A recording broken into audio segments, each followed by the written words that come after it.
আমি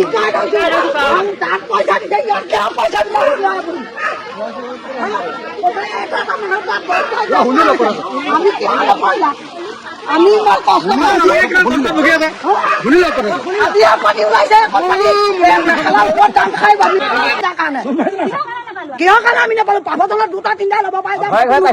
আমি ফটো ধৰাই পইচা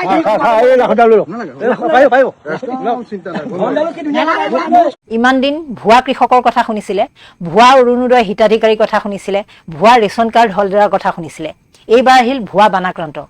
আপোনালোকে শুনি আচৰিত হ'ব যে উজনি অসমত যোৱা 19 জুলাইত যি ভয়ংকৰ প্ৰাকৃতিক দুৰ্যোগ বুলি কৈ আছে যদিও মানৱ সৃষ্ট প্ৰাকৃতিক দুৰ্যোগ হ'ল, তাত যিসকল লোক আক্ৰান্ত হ'ল, যিসকলে ঘৰ বাৰী সৰ্বস্ব হেৰুৱালে, সেই লোকসকলৰ মাজতো আকৌ ভুৱা মানুহ ওলাইছে। যিসকল ভুৱা মানুহ ওলাইছে সেই ভুৱা যিখন তালিকা বনোৱা হৈছে চৰকাৰী সাহায্যৰ কাৰণে, চৰকাৰে তৎকালীনভাৱে 15,000 টকা দিয়াৰ কাৰণে যিখন সাহায্য তালিকা বনাইছিল তাত বিজেপিৰ মানুহৰ সংখ্যা বেছি। বিজেপিৰ নেতা পালি নেতাৰ নাতি পুতিলৈকে তেওঁলোকে তেনেধৰণৰ 15,000 টকীয়া তৎকালীন সাহায্য লাভ কৰিছে। তাৰ বিপৰীতে সাধাৰণ যিসকলৰ ঘৰৰ ওপৰেদি পানী গৈছিল তেওঁলোকৰ গৰিষ্ঠ সংখ্যকেই শিৱসাগৰ জিলাত সেই 15,000 টকাটো পোৱা নাই। আপোনালোকে ভাবি চাওক, যিটো সময়ত শিৱসাগৰবাসী, চৰাইদেউবাসী, নাজিৰাবাসী, নেপালীখুটি বা বিহুবৰ অঞ্চলৰ প্ৰাকৃতিক দুৰ্যোগ দেখি মানুহে নিজেই দূৰ দূৰণিৰ পৰা সাহায্য পঠাবলৈ আকুল হৈ আছে, কাৰোবাৰ জৰিয়তে হ'লেও পঠাইছে, নিজে আহি হ'লেও দিছে, সেই সময়ত বিজেপিৰ মানুহবিলাক বা বিজেপিৰ তেওঁলোকে যি এতিয়া অভিযোগটো আহিছে শিৱসাগৰ জিলাৰ DC বিৰুদ্ধে, গতিকে প্ৰশাসনৰ লগত জড়িত মানুহবিলাকৰ অন্তৰখন চাওক। য'ত বাহিৰৰ মানুহে শিখসকল আহি ইয়াত সহায় সহযোগিতা আগবঢ়াইছে, বাহিৰৰ ইউটিউবাৰ আহি ইয়াত সহায় সহযোগিতা আগবঢ়াইছে, চিনেমা এক্টৰে আহি ইয়াত সহায় সহযোগিতা আগবঢ়াইছে, সেই সময়ত এই সকলো ধ্বংসযজ্ঞ নিজ চকুৰে দেখা আৰু তেওঁলোকৰ নেগলিজেন্সৰ কাৰণে, তেওঁলোকৰ অৱহেলাৰ কাৰণে আজি নাজিৰা শিৱসাগৰবাসী শেষ হৈ যোৱাৰ পাছতো তেওঁলোকে যি সাহায্য চৰকাৰীভাৱে পাব লাগে 15,000 টকাৰ, সেই সাহায্যটো দিয়াত কৃপণালি কৰিছে। আশ্চৰ্যজনকভাৱে ইয়াৰ লগত জড়িত আছে বিজেপিৰ ৱাৰ্ড মেম্বাৰ, গাঁওবুঢ়া, প্ৰশাসনৰ লগত জড়িত ব্যক্তি আৰু বহুতে অভিযোগ কৰা মতে মন্ত্ৰীসভাৰ সদস্যও ইয়াৰ লগত জড়িত, মন্ত্ৰী বিধায়কো ইয়াৰ লগত জড়িত। তাৰমানে এই যিটো তৎকালীনভাৱে সাহায্য, যিটো 15,000 টকা একোৱেই নহয়, কেৱল ঘৰৰ পলহখিনি ওলোৱাৰ কাৰণেও সেই 15,000 টকাটো য'ত যথেষ্ট নহয়, সেই 15,000 টকা দিওঁতে তেওঁলোকে বাছি বাছি কিছুমান মানুহক দিছে আৰু যিসকলৰ ঘৰত আচলতে বানপানী সোমোৱাই নাছিল বা সোমাই যিসকলৰ ঘৰৰ পৰা ওলাই গৈছিল সেইসকলক মানুহক নিৰ্বাচন কৰিছে। এতিয়া আপোনালোকে এই ভিডিঅ'টো চাই লওক, য'ত নেতা বিদ্যুৎ শইকীয়াই এই কি মন্তব্য কৰিছে আপোনালোকে চাই লওক। মানুহবোৰ আহিছে, আপোনালোকে ইতিমধ্যে সুধিছে যে ইয়াৰ সকলোবোৰ মানুহ বঞ্চিত। 15,000 টকাকৈ চৰকাৰে যি দিবলৈ ওলাইছিল তাৰ পৰা সম্পূৰ্ণৰূপে এইখিনি বঞ্চিত। এতিয়া আমাৰ পোনপটীয়া কথাটো হৈছে যে এই যিখন লিষ্ট বনালে, এই লিষ্টখন আকাশৰ পৰা পৰিল নেকি? কোনোবাই বনালে নে আকাশৰ পৰা পৰিল? কোনে বনালে? এই লিষ্টখন মুখ্যমন্ত্ৰী ডাঙৰীয়াই বনাইছে নে কোনোবা বিজেপি পালি নেতাই বনাইছে? কথাটো ৰাজহুৱা হ'ব লাগিব। কোনে বনালে? এই লিষ্টখন কোনে বনালে? দ্বিতীয়তে আমি দেখিলো যে ইয়াৰ যিগৰাকী DC, জিলাখনৰ মুৰব্বী হিচাপে তেওঁ 100% দায়বদ্ধ আৰু এই DC-জন সম্পূৰ্ণৰূপে জগৰীয়া মৃদুল যাদৱ। এই DC-জন মুৰব্বী হৈ বহি থাকি তেওঁ যদি গম নাপায় তেতিয়াহ'লে তেওঁ চাকৰিৰ পৰা ইমিডিয়েট ছাছপেণ্ড কৰিব লাগে। দুয়োগৰাকী শিৱসাগৰৰ DC মৃদুল যাদৱ আৰু তেওঁৰ পত্নী চৰাইদেউৰ DC নেহা যাদৱ, দুয়োগৰাকীয়ে চিণ্ডিকেট চলাইছে। মুখ্যমন্ত্ৰীৰ ঘনিষ্ঠ হোৱাৰ কাৰণে গিৰিয়েকক শিৱসাগৰত আৰু ঘৈণীয়েকক চৰাইদেউত দিছে। তেওঁলোকৰ বহু বেয়া ৰেকৰ্ড আছে। ইয়াৰ আগত SDO আছিল বোকাখাটত। SDO হৈ থাকোঁতে নেহা যাদৱৰ ওপৰত বহু অভিযোগ আছে। তেখেত মুখ্যমন্ত্ৰীক তল্যমৰ্দন কৰা, অতুল বৰাই তল্যমৰ্দন কৰা হিচাপে জনা গৈছিল। এওঁলোকৰ দুৰ্নীতিৰ লিগেচি আছে, এই কথাটো তদন্ত হ'ব লাগিব। দ্বিতীয়তে এই যে মানুহৰ দুৰ্দশাৰ অন্ত নাই, এই মহাপ্ৰলয়ৰ দুৰ্দশাগ্ৰস্ত মানুহখিনি, এই মানুহখিনিৰ ওপৰত মৰা শৰ ওপৰত শগুন পৰা দি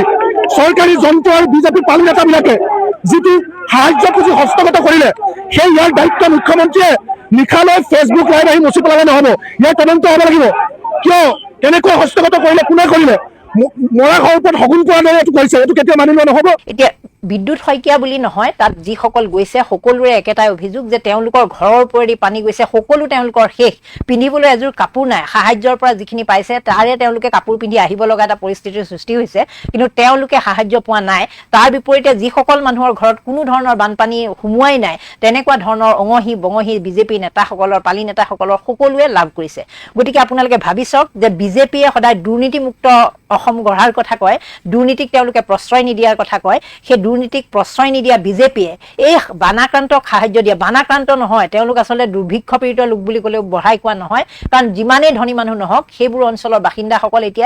বাসিন্দাসকলে জীৱন শূন্যৰ পৰা আৰম্ভ কৰিব লাগিব। সেই শূন্যৰ পৰা জীৱন আৰম্ভ কৰিবলগীয়া ব্যক্তিসকলক 15,000 টকাকৈ তৎকালীনভাৱে সাহায্য চৰকাৰে ঘোষণা কৰিছিল, আৰু সেয়া যি তালিকা প্ৰস্তুত কৰি পেলাই দিয়া হৈছিল, সেই তালিকাত এনেকুৱা কিছুমান মানুহৰ নাম ভৰ্তি কৰা হ'ল যিবোৰ মানুহৰ বিজেপিৰ লগত হলিগলি আছে বা বিজেপিৰ নেতা পালি নেতাৰ তেওঁলোক অঙহী বঙহী। গতিকে প্ৰকৃতাৰ্থত যিসকল বানাক্ৰান্ত, যিসকল সঁচাকে দুৰ্ভগীয়া লোক, হতভগীয়া যিসকল লোক, তেওঁলোকে এই চৰকাৰী আঁচনি যি 15,000 টকা তেওঁলোকে লাভ কৰিব লাগিছিল, এই আঁচনিৰ পৰা বঞ্চিত হ'ল, আৰু সেয়ে আজি তেওঁলোকে এই প্ৰতিবাদী কাৰ্যসূচীত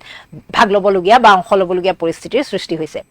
এয়া কেৱল শিৱসাগৰ জিলাৰ ঘটনা নহয়, যোৰহাটত তেনেকুৱা ঘটনা ঘটিছে, নাজিৰা, বিহুবৰ সকলো অঞ্চলতে যেনেধৰণে চৰকাৰী সাহায্য পাব লাগিছিল তেওঁলোকে তেনেধৰণে পোৱা নাই। এতিয়াও বহুতবোৰ বানাক্ৰান্ত লোকে এই ধৰণৰ অভিযোগ উত্থাপন কৰি আছে যে ব্যক্তিগত উদ্যমত যিসকলে সহায় সহযোগিতা আগবঢ়াইছে তেওঁলোকৰ যিখিনি সহায় সেইখিনি তেওঁলোকে লাভ কৰিছে, সেয়া সাহায্য তেওঁলোকে লাভ কৰিছে, তাৰ বিপৰীতে চৰকাৰীভাৱে যি আগবঢ়োৱা হৈছে সেই সাহায্য তেওঁলোকে ঠিকমতে লাভ কৰা নাই। আনকি সিদিনা ৰাইজৰ দলৰ নেতা তথা শিৱসাগৰৰ বিধায়ক অখিল গগৈ মিঠাতেলৰ পেকেট দেখাই প্ৰশ্ন কৰিব লগা হৈছিল যে বালক নামৰ মিঠাতেলটো ঘপকৈ ৰাতিৰ ভিতৰতে জন্ম হ'ল, ৰাতিৰ ভিতৰতে প্ৰস্তুত কৰা হ'ল নেকি? তাৰোপৰি 1 লিটাৰ মিঠাতেলৰ পৰিৱৰ্তে 450 গ্ৰাম 500 গ্ৰাম মিঠাতেল কিয় দিয়া হ'ল? এনেধৰণৰ কিছুমান সাহায্যৰ নামত যে এনেকুৱা দুৰ্নীতি চলিছে সেই কথাটো 100% স্পষ্ট। যিগৰাকী মুখ্যমন্ত্ৰীয়ে এই মানুহক হাৰাশাস্তি নকৰিবৰ কাৰণে বুলি তেওঁ ইতিমধ্যে কৈছে যে মানুহক হাৰাশাস্তি কৰিব নালাগে, বলপূৰ্বকভাৱে দান বৰঙণি সংগ্ৰহ কৰিব নালাগে, সেইকাৰণে তেওঁ স্কেনাৰ লৈ ৰাস্তাত বান সাহায্য বিচৰা বা কাৰোবাৰ ওচৰত গৈ বান সাহায্য বিচৰাৰ বিষয়টো তেওঁ বাধা আৰোপ কৰিছে, প্ৰতিবন্ধকতা আৰোপ কৰিছে যে সাধাৰণ মানুহৰ ওচৰলৈ যাব নালাগে, দোকানী পোহাৰীৰ ওচৰলৈ গৈ তেনেকৈ ধন দাবী কৰিব নালাগে, তাৰ পৰিৱৰ্তে যিয়ে যেনেকৈ নিজে পাৰিলে সহায় কৰক। সেয়া হ'ল মুখ্যমন্ত্ৰীৰ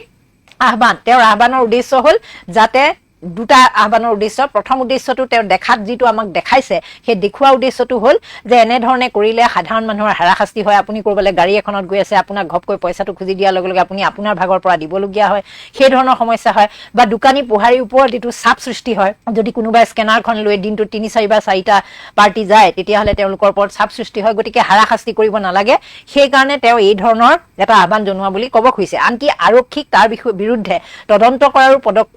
পদক্ষেপ ল'বলৈ তেওঁ আহ্বান জনাইছে। আৰু ভিতৰত লুকাই থকা যিটো ৰহস্য, এইটো তেওঁ মুকলিকৈ যিটো জনতাৰ হিতাৰ্থে কৰা যিটো কাম, সেইটো হ'ল তেওঁৰ পদক্ষেপ, সেইটো উদ্দেশ্য। আৰু দ্বিতীয় উদ্দেশ্যটো যিটো তেওঁ ভিতৰুৱাকৈ ৰাখি থৈছে সেইটো হ'ল যাতে তেওঁৰ বাহিৰে বাকীসকলে বানপানীৰ সময়ত যে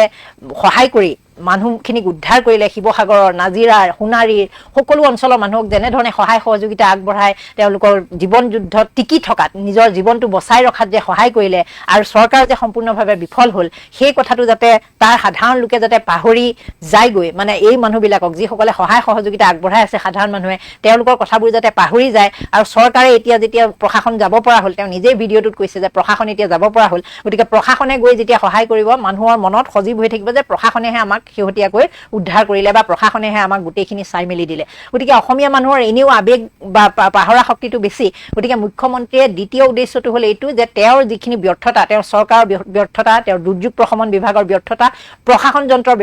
ব্যৰ্থতা, এই সকলোবোৰ লুকুৱাবলৈ তেওঁ আচলতে এই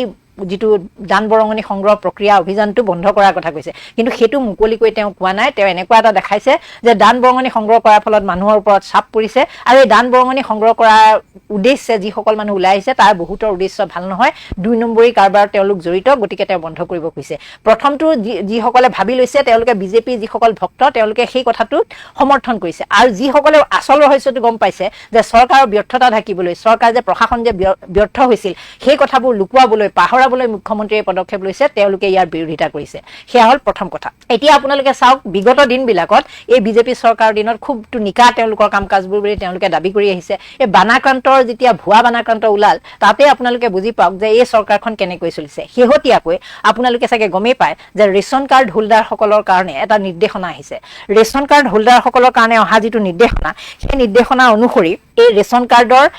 কেৱল জালুকবাৰী সমষ্টিতে প্ৰায় 6,000 মানুহৰ নাম এইবাৰ ৰেচন কাৰ্ডৰ পৰা নোহোৱা কৰা হ'ব আৰু সেই নিৰ্দেশনা দিয়া হৈছে ইতিমধ্যে যোগান বিভাগৰ তৰফৰ পৰা যে তেওঁলোক আচলতে বৰ্তমান যিটো ইনকাম গ্ৰুপত থাকিব লাগে সেই ইনকাম গ্ৰুপত নাই আচলতে ৰেচন কাৰ্ড যিসকল মানুহে পাব লাগে তাতকৈ তেওঁলোকৰ ইনকাম যথেষ্ট বেছি তেওঁলোকৰ ঘৰত গাড়ী আছে গতিকে তেওঁলোকে এইবাৰ নাপায় গতিকে তেওঁলোকৰ নাম ৰেচন কাৰ্ডৰ পৰা কৰ্তন কৰা হ'ব এইটো এটা বিভাগীয় নিৰ্দেশনা ভিতৰি আহিছে ৰাজহুৱা হোৱা নাই আৰু কেৱল জালুকবাৰী বুলি নহয় সকলো সমষ্টিলৈকে তেনেকুৱা ধৰণৰ এটা নিৰ্দেশনা আহিছে চৰকাৰৰ মতে যে তেওঁলোকৰ যি ৰেচন কাৰ্ড দিয়া হৈছে সেই ৰেচন কাৰ্ড বিলাকত বহুতো ভুৱা হিতাধিকাৰী আছে ভুৱা হিতাধিকাৰী থকাৰ কাৰণে আচলতে সেই মানুহবিলাকে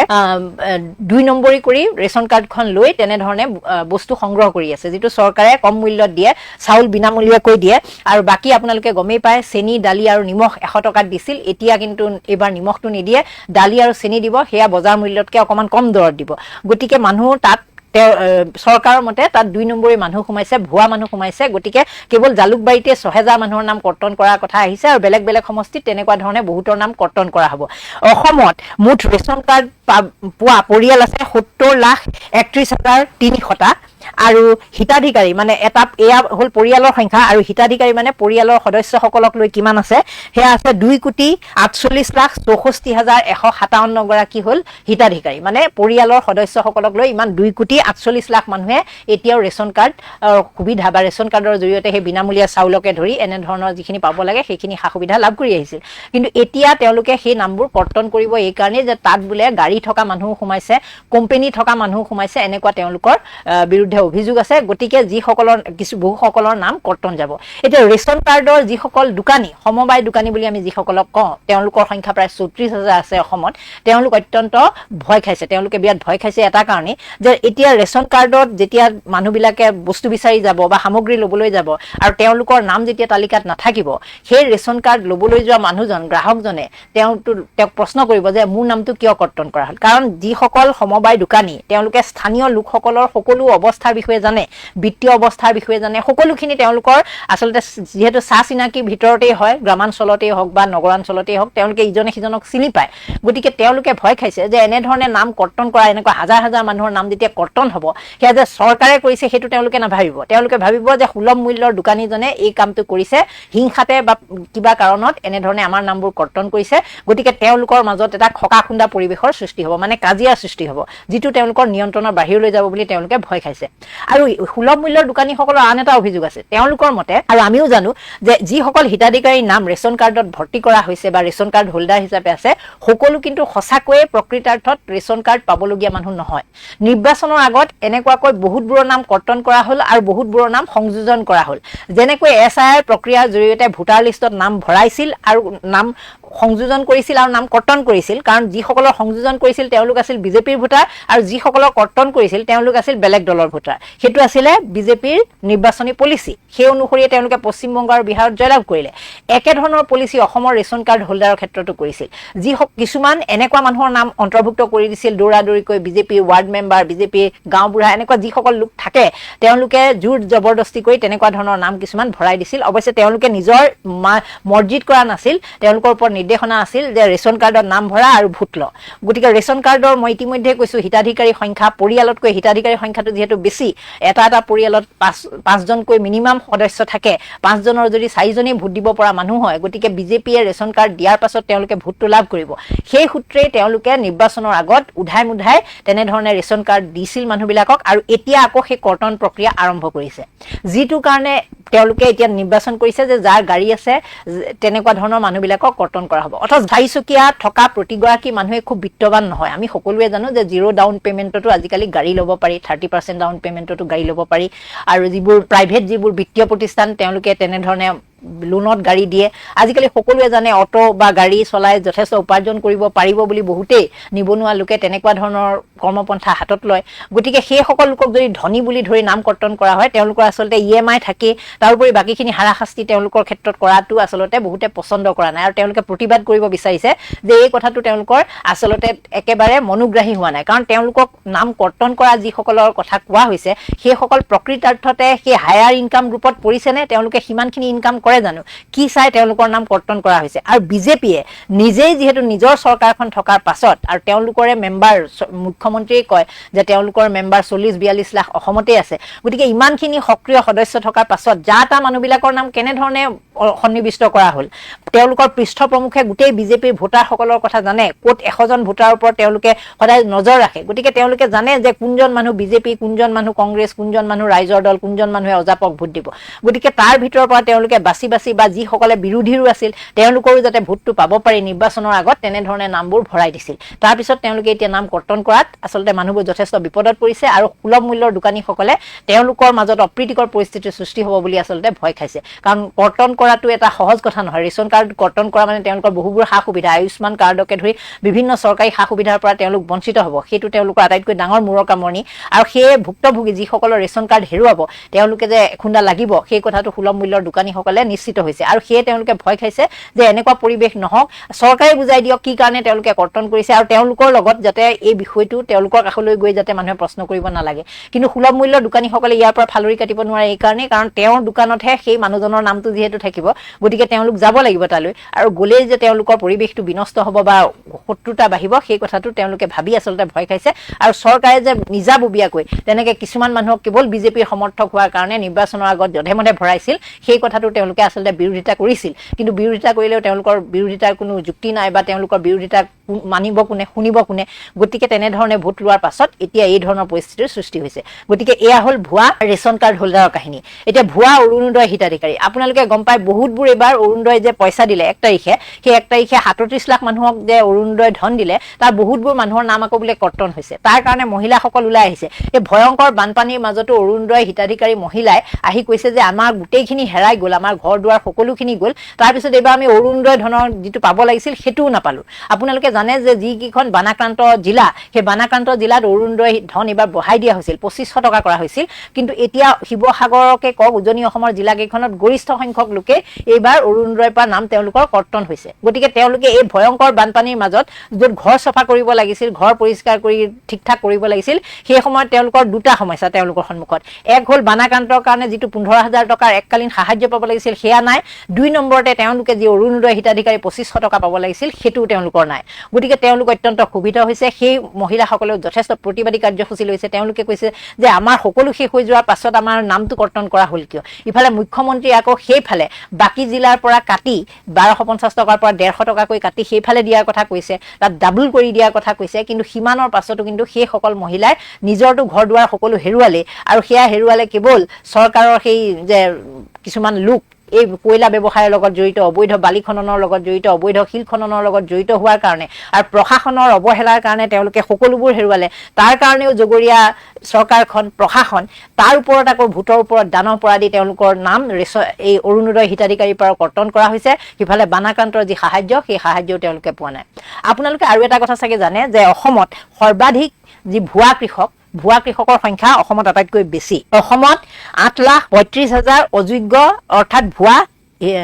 কৃষক আছে মানে মুঠ 11,72,000 কৃষকৰ কাৰণে অসমত প্ৰধানমন্ত্ৰী কিষাণ সন্মান নিধিৰ ধন আহে তাৰে 8,35,000 হ'ল অযোগ্য মানে তেওঁলোক ভুৱা কৃষক সেই ভুৱা কৃষকসকলৰ নামত 6,000 ভুৱা কৃষকসকলৰ প্ৰতিজনী 6,000কে টকা পায় 2,000কে তিনিটা কিস্তিত দিয়া হয় আৰু তাৰ কাৰণে ভুৱা কৃষকসকলৰ অসমৰ ভুৱা কৃষকসকলৰ নামত চৰকাৰৰ ৰাজহ 554 কোটি টকা ইতিমধ্যে ওলাই গৈছে সেয়া নিৰ্বাচনৰ আগত তেওঁলোকৰ ভুৱা কৃষকসকলক তেনেধৰণে দিলে তাৰপিছত এতিয়া ওলাল যে ইমানখিনি মানুহ আপোনালোকে ভাবিছক 11,72,000ৰ 8,35,000 অযোগ্য অৰ্থাৎ ভুৱা কৃষক তেওঁলোকে কৃষকেই নহয় কিন্তু তেওঁলোকে পাইছে এটা পৰিয়ালৰ 3-4 জন গোটেইকেইজন মানুহেই কৃষক মানে বিজেপি যদি হয় বিজেপিক যদি সমৰ্থন কৰিছে তেওঁলোকৰ গোটেই পৰিয়ালটোৱে পাইছে আৰু বিজেপি যদি বিৰোধিতা কৰা হয় বিৰোধী দলৰ হয় তেওঁলোকে প্ৰকৃতাৰ্থত কৃষক হ'লেও পোৱা নাই গতিকে এনেকুৱা ধৰণৰ অযোগ্য কৃষক গোটেই ভাৰতবৰ্ষত মুঠ 42 লাখ ভুৱা কৃষক আছে আৰু তাৰ ভিতৰত অসমত আটাইতকৈ বেছি মানে বাকিবোৰ জিলাত যেহেতু ভাৰততহে 42 লাখ তাৰে অসমৰে যদি 8,35,000 হয় গতিকে অসমত তুলনামূলকভাৱে যে সংখ্যাটো বেছি সেই কথাটো স্পষ্ট আপোনালোকে ভাবিছক এই যে ভুৱা কৃষকসকল যে আছে এই ভুৱা কৃষকৰো বেছিভাগে বিজেপিৰ সদস্য বিজেপিৰ অঙহী বঙহী বিজেপিৰ ৱাৰ্ড মেম্বাৰৰ ৰিলেটিভ বিজেপিৰ নেতা পালি নেতা যিসকল আছে তেওঁলোকৰ ৰিলেটিভ মন্ত্ৰীৰ অঙহী বঙহী এই ধৰণৰ মানুহবিলাক এতিয়া কৃষক হ'ল মানে বিজেপিৰ অঙহী বঙহী হ'লে আপুনি বানাক্ৰান্তও হ'ব পাৰিব সেয়া সঁচা বানাক্ৰান্ত হ'ব পাৰিব সঁচা কৃষক হ'ব পাৰিব, সঁচা অৰুণোদয় হিতাধিকাৰী হ'ব পাৰিব, সঁচা ৰেচন কাৰ্ড হোল্ডাৰ হ'ব পাৰিব যদি আপুনি বিজেপিৰ মানুহ হয়। আৰু তাৰ বিপৰীতে যদি আপুনি বিৰোধীৰ হয় তেতিয়াহ'লে আপুনি লাগিলে প্ৰকৃতাৰ্থত যদি সঁচাকৈয়ে যদি আপুনি বানাক্ৰান্ত হৈছে সেয়াও আপুনি ভুৱা বানাক্ৰান্তৰ কাৰণে আপুনি নাপাব। আপোনাৰহে নথি পত্ৰ ভুল বুলি দেখুৱাব, আপোনাকে ৰেচন কাৰ্ড নোপোৱা অযোগ্য ঘোষণা কৰিব, আপোনাকে অৰুণোদয় নোপোৱাৰ কাৰণে নোপোৱা বুলি ক'ব আৰু অযোগ্য ঘোষণা কৰিব। কৃষক হ'লেও আপুনি প্ৰকৃতাৰ্থত কৃষক হ'লেও আপুনি অযোগ্য হ'ব লাগিব। তাৰ মানে হিমন্ত বিশ্ব শৰ্মাৰ অসমত চলি আছে কি? আপোনালোকক মই ইতিমধ্যে এই তথ্যখিনি দিলোঁ যে ৰেচন কাৰ্ড হোল্ডাৰৰ এইবাৰ নাম কৰ্তন হ'ব, সেই কথাটো কৌশিক ৰায়ে ইতিমধ্যে ঘোষণা কৰিছে, সেই সকলোৱে জানে। আৰু কৰাৰ কাৰণবোৰো তেওঁলোকে কৈছে যে তেওঁ বহুতবোৰ নাম ভুলতে সোমাই গৈছিল বা নিৰ্বাচনৰ আগত এণ্ট্ৰি কৰা হৈছিল, সেইবিলাকৰ ভোট লৈ ল'লে। এতিয়া ভোট লোৱাৰ পিছত আগন্তুক 5 বছৰলৈ তেওঁলোকৰ লগত এইবোৰ লীলা খেলা নাই। আকৌ নতুনকৈ যেতিয়া অন্তৰ্ভুক্তিৰ কথা আহিব তেতিয়া তেওঁলোকৰ নামবোৰ সোমাব। এই মানুহবিলাকৰ ওলোৱা আৰু সোমোৱা মানে ডিলিট এবাৰ কৰি দিয়ে, তাৰপিছত আকৌ অন্তৰ্ভুক্তি কৰে। অন্তৰ্ভুক্তি কৰিলে আমাৰ মানুহবিলাকে যিহেতু আৱেগিক মানুহ খুব ভাল পায়, বিজেপিক ভোট দি দিয়ে, নিৰ্বাচনৰ আগতে সেইটো কাম কৰে। আৰু কৰ্তন যেতিয়া কৰে নিৰ্বাচন যোৱাৰ পিছত কৰ্তন কৰে, গতিকে সেইটো সময়ত মানুহে পাহৰি যায়। আৰু আগন্তুক 4 বছৰৰ ভিতৰত যেতিয়া তেওঁলোকে শেষৰ বছৰটোত পাই যাব তেতিয়া তেওঁলোক আকৌ একেধৰণৰ এটা অৱস্থালৈ গুচি আহে। গতিকে এই ধৰণে বিজেপিয়ে এনেকুৱা অন্যায় অনীতিৰে আচলতে কেনেধৰণে শাসন কৰি আছে আপোনালোকে ভাবক। যি মুখ্যমন্ত্ৰীয়ে বান সাহায্য বিচাৰি মানুহক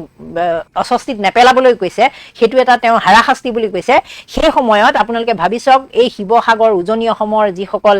বানাক্ৰান্ত লোক তেওঁলোকৰ এফালৰ পৰা অৰুণোদয় হিতাধিকাৰীৰ পৰা নাম কটা গৈছে, অৰুণোদয় ধন পোৱা নাই, বানাক্ৰান্তৰ যি সাহায্য তাৎক্ষণিকভাৱে দিয়া সেয়া পোৱা নাই। আৰু এইখিনি কি তেওঁলোকৰ কাৰণে হাৰাশাস্তি নহয় নেকি? তেওঁ যে কৈছে যে বানৰ কাৰণে সাহায্য বিচৰাটো এটা হাৰাশাস্তি, তেনেহ'লে এই যিসকল লোকে ঘৰ দুৱাৰ সকলো উচন হ'ল, নিজৰ পশুধন গ'ল, নিজৰ ঘৰৰ মানুহ হেৰুৱালে, পৰিয়াল হেৰুৱালে, সকলো সম্পত্তি নাইকিয়া হৈ গ'ল, তেওঁলোকক এনেধৰণে DC অফিচলৈ আহি তেওঁলোকে বাৰে বাৰে লাইন পাতি প্ৰতিবাদ কৰিবলগীয়া হোৱাটো হাৰাশাস্তি হয় নে নহয়? আপোনালোকে নিজে এটা সেই বিষয়ে মন্তব্য দিব। নমস্কাৰ, ধন্যবাদ।